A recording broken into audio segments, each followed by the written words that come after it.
हमारी मांगे पूरी करो, हमारी मांगे पूरी करो, हमारी मांगे पूरी करो। We want justice, we want justice, we want justice। इंसाफ के आगे झुकना पड़ेगा, इंसाफ के आगे झुकना पड़ेगा। इंसाफ न होगा अंधेरा होगा, इंसाफ न होगा अंधेरा होगा। रोटी कपड़ा दे न सके जो वो सरकार निकम्मी है, रोटी कपड़ा दे न सके जो वो सरकार निकम्मी है।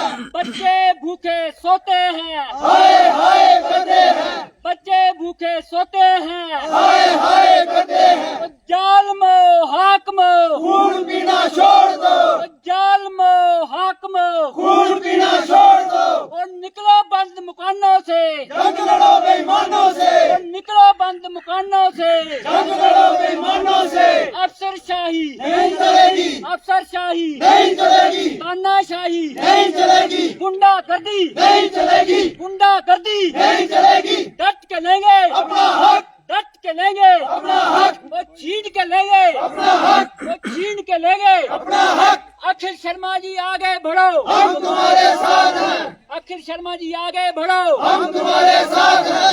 श्यामलाल जी आगे बढ़ो, हम तुम्हारे साथ हैं। नमस्कार, आप देख रहे हैं बिलावर एक्सप्रेस न्यूज़। इस समय हम डिस्ट्रिक्ट कठुआ तहसील लोहाईमलार नानगला पावर ग्रिड स्टेशन है। यहाँ पर बिजली विभाग के डेली वेजर ने धरना दिया है। आइए इनसे ही पूरी बात जानेंगे कि आखिरकार आपने धरना क्यों दिया है।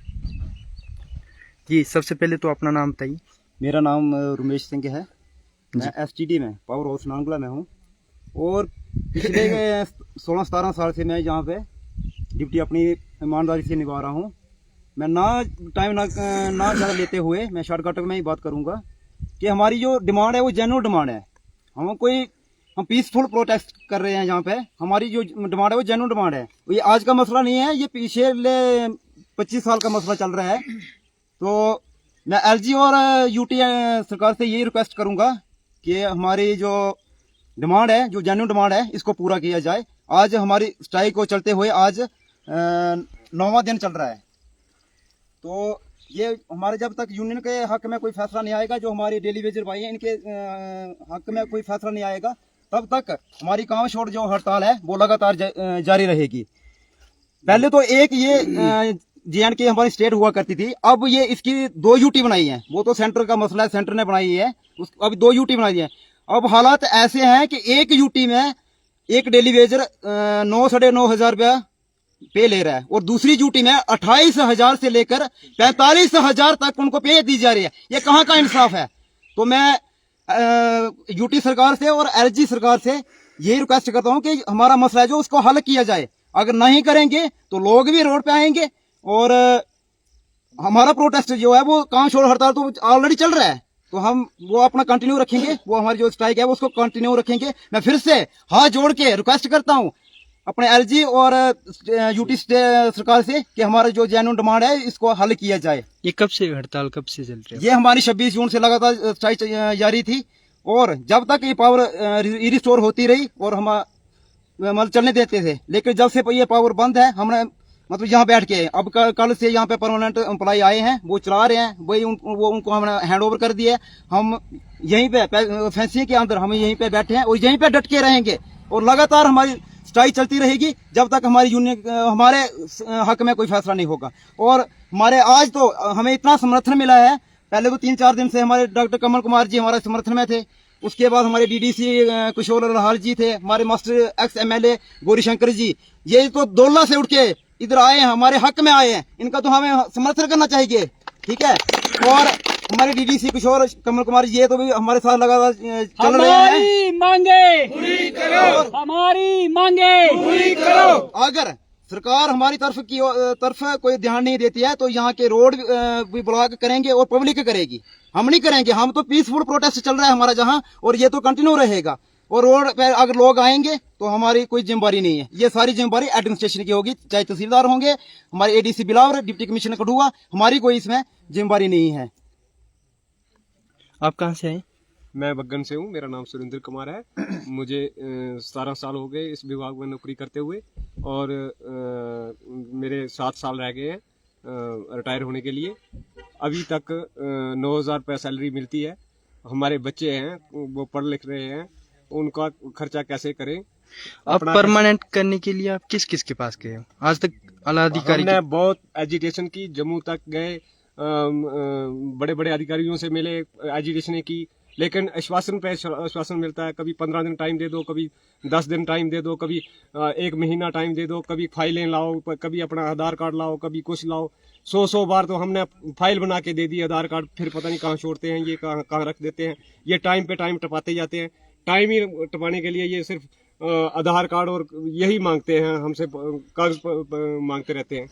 क्या तो मैं तो सरकार से ये भी कहना चाहता हूँ कि अगर कोई, मैं मानता हूँ कि वन टाइम सेटलमेंट नहीं होगी, लेकिन कम से कम जो मिनिमम वेज एक्ट है उसको तो लागू किया जाए ना। जो हमारे अमित शाह होम मिनिस्टर ने कहा था कि जो मिनिमम वेज एक्ट है वो लागू कर दिया है, लेकिन ग्राउंड लेवल पे नहीं हुआ है। अगर हुआ होता तो हम आज हमारी यह हालत नहीं होती, ठीक है, ऐसी हमारी हालत नहीं होती। तो मैं फिर से रिक्वेस्ट करता हूँ कि मिनिमम वेज एक्ट है, चाहे उसको लागू करें और बारी बारी इनको जो है रेगुलाइज किया जाए। हमारे साथ मास्टर गौरीशंकर भी हैं, इनसे भी बात करेंगे। सबसे पहले नमस्कार। जैसा कि यहाँ जो डेली वेजेस बैठे हुए हैं, कल भी मैंने इनको आश्वासन दिया था कि जहाँ कहीं भी मेरी ज़रूरत पड़ेगी और जब कभी भी किसी भी जगह पे कहीं भी ज़रूरत पड़ेगी तो मैं आपके साथ शाना बशाना खड़ा हूँ। तो उसी सिलसिले के तहत आज इन्होंने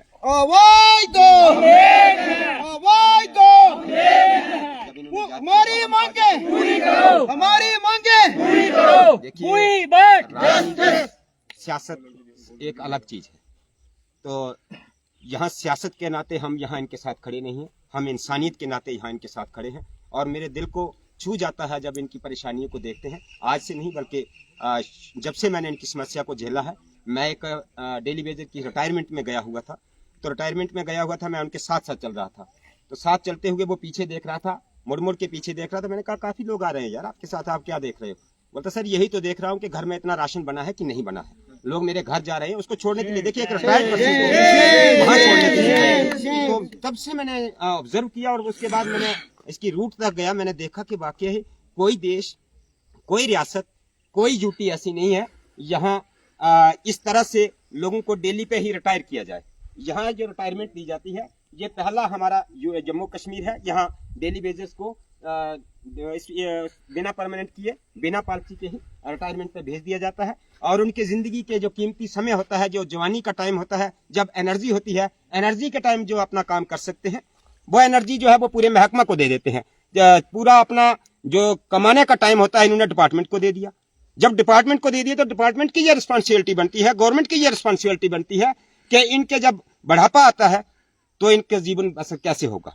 अब इनके बच्चे मैच्योर हो चुके हैं, बड़े बड़े हो चुके हैं। एक क्वेश्चन जी, एक डेली वेजर दिन रात काम करता है, 24 घंटे काम करता है, आधी रात को भी उसको फोन आएगा कहीं लाइन फॉल्ट है जी, तो इसके बारे में क्या बोलोगे? देखिए ऐसा है कि यही तो बात है ना कि एक डेली वेजर, मैंने देखा हुआ है, ऑब्जर्व किया है कि डेली वेजर कहीं भी लाइन फॉल्ट होती है, लाइट नहीं है, तो मैंने कई बार फोन जो परमानेंट एम्प्लॉय वो तो नहीं जाते। देखिए परमानेंट है ही नहीं। अब परमानेंट एम्प्लॉय और डेली वेजर्स के बीच में एक फूट डालने की कोशिश जो की जा रही है ये भी गलत है, क्योंकि परमानेंट एम्प्लॉयज हैं ही कहाँ। जिनके पास जो थोड़े बहुत गिने चुने हैं, कुछ लोग होता है, इक्का दुक्का इंसान ऐसा होता है जो चाहे डेली वेजर हो, चाहे परमानेंट हो, चाहे ऑफिसर की चेयर पे बैठा हो, जो इंसानियत की नजर से किसी के मुद्दे को नहीं देखता है, वो अलग चीज है। अदरवाइज परमानेंट एम्प्लॉयज जो है वो ओवरबर्डन्ड है। पहले ही परमानेंट एम्प्लॉयज किसी भी महकमा में रहे ही नहीं है, इन्होंने खत्म कर दिया है और इस तरीके से काम लिया जा रहा है। डेली वेजर्स को एक परमानेंट एम्प्लॉय जो है वो ऐसे एक बंधुआ मजदूर की तरह ट्रीट करता है। कुछ लोग, मैं एक बार फिर कहूंगा, कुछ लोग ऐसे होते हैं जैसे उसको पर्सनल सर्वेंट समझा जाता है, उनको हरास करने की कोशिश की जाती है। लेकिन फिर भी ये अपने बाल बच्चों के पालन पोषण के लिए महकमा में इस उम्मीद के साथ कि शायद अगले साल को परमानेंट हो जाएंगे, कोई ऐसे काम नहीं करता है। अब गवर्नमेंट को क्या संदेश है आपका? देखिए गवर्नमेंट को संदेश यही है कि ये साफ जाहिर है इनके लिए ना कोई पॉलिसी है। इस तरह से जो काम लिया जा रहा है ये महापाप किया जा रहा है, और जिस तरीके से इनको ट्रीट किया जा रहा है इसका बदला जो है अब पता चला है कि इलाका में जैसे पावर स्टोर नहीं हो पा रही है, एक ही महकमा भी निकला है। और मुझे तो लगता है कि ऑल एम्प्लॉइज जो है इनको साथ देना चाहिए। इनका जेन्युइन काज है, जेन्युइन डिमांड है, सबको सामने आना चाहिए। जो ये इशू है एक इंसानियत के नाते इसको एड्रेस करना चाहिए। इसके अलावा मैं एडमिनिस्ट्रेशन से ये गुजारिश नहीं करूंगा बल्कि उनको ये अपील करूंगा और उनको ये बताना चाहूंगा कि इससे पहले कि जनता रोड पे उतरे उनकी पावर रिस्टोर की जाए। लोगों को उनका कोई फॉल्ट नहीं है। कई इलाका में जैसा कि चेयरमैन साहब बता रहे थे, मेहार में अभी लाइट नहीं है, मल्हार में लाइट नहीं है, बदनौता में कई एरियाज ऐसे हैं जहां अभी तक लाइट नहीं है। बगन के लोग आज यहां पहुंचे हुए हैं, देखिए वहां भी लाइट नहीं है। तो उन लोगों का क्या कसूर है? जो हर आदमी को इस वक्त लाइट की जरूरत है। जैसा कि चेयरमैन साहब भी कह रहे थे कि किसी को एम्बुलेंस की जरूरत है, तो इस वक्त कोई बच्चा है, कोई पढ़ने वाला है, कोई रिजल्ट निकल रहे हैं, तो नेट के बिना जीवन रुक जाता है और नेट जो है वो बिना बिजली के रुक जाता है। इस वक्त उस टाइम पे लाइनमैन हुआ करते थे, परमानेंट होते थे, जब कहीं कहीं घर होता था और एक बार फ्यूज लगाना होता था, 2-3 दिन नहीं भी हो तो चलता था। लेकिन इस वक्त इतने घर हो गए हैं, इतनी पॉपुलेशन हो गई है, कितना काम बढ़ गया है। और इस टूटे फूटे सिस्टम को चला कौन रहा था? ये डेली वेजर्स। लाइट की हालत देखिए, पोल की हालत देखिए, आप तारों की हालत देखिए किस तरह से, और क्या अपनी जान को जोखिम पर डालते हुए। मैंने एक यहाँ देखा था, एक डेली वेजर ही भाई को मैंने यहाँ देखा था, उसकी हालत देखिए, ये देखिए इसको शॉर्ट लगा हुआ है और इस महकमा की वजह से इसकी हालत देखिए, इसकी कंडीशन देखिए। ये इस हालत में भी अपनी सर्विसेज दे रहा है, इस हालत में भी अपना काम कर रहा है। 1.5-2 लाख। क्या नाम है आपका? रामचंद्र जी, कहाँ से हो आप? मल्हार से। ये शॉर्ट कैसे लगी? पुल पे लगा है, कौन सी जगह? मल्हार में लगा है। मल्हार में इनको ये लगा था। और उसके बाद क्या है, इस वक्त ये 1.5-2 लाख रुपया लोगों से कर्ज उठा करके, उधार लेकर के जो है वो अपने इलाज करवाने की कोशिश की इन्होंने। और इस वक्त भी ये फुली ठीक नहीं है, आप देख पा रहे हैं इसको। और मैं लोगों से कहूंगा कि लोग भी ठीक है अपनी जगह, उनकी डिमांड जेन्युइन है, जायज है, और एडमिनिस्ट्रेशन और महकमा से मैं कहूंगा कि उनको रिस्टोर करें।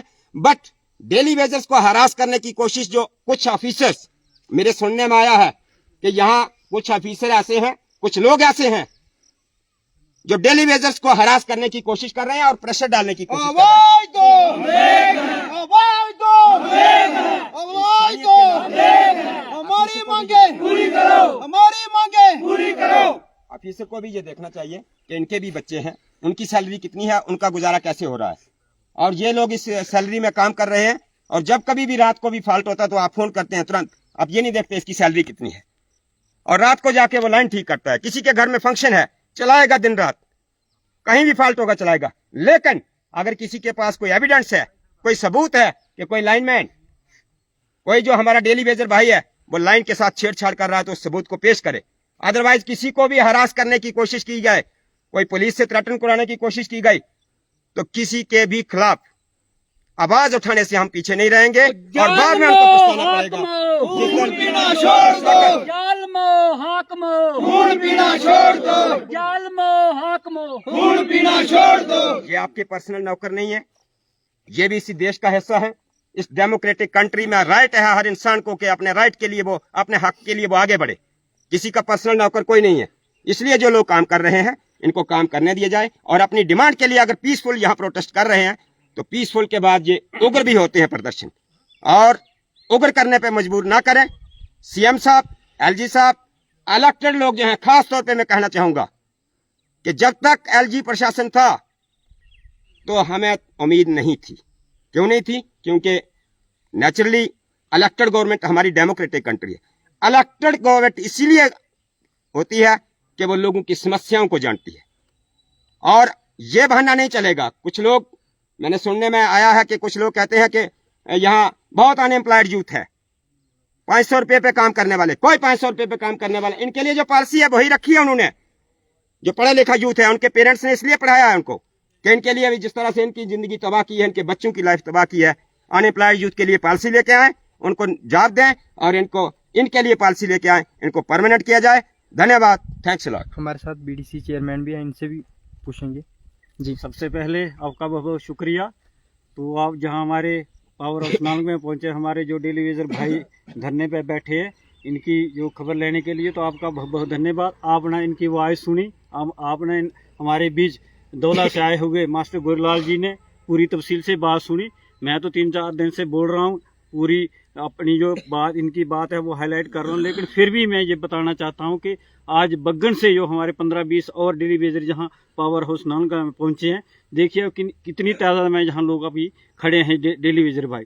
तो जो गलत काम नहीं कर रहे हैं, ये अपना हक मांग रहे हैं। बताइए कि 9.5 या 9,000 से क्या होता है? इनके भी तो बेटे बेटियां मतलब बड़े हुए हैं, उनकी भी शादी हैं, इन्होंने भी पढ़ाने हैं। इनका भी सपना है कि हमारे बच्चे अच्छी जगह पढ़े, अच्छी एजुकेशन मिले, अच्छे तालीम हासिल हो, कुछ ना कुछ अच्छी स्कूल मिले। लेकिन आप ये बताएं कि कितनी देर से 30 साल से ये लोग काम कर रहे हैं।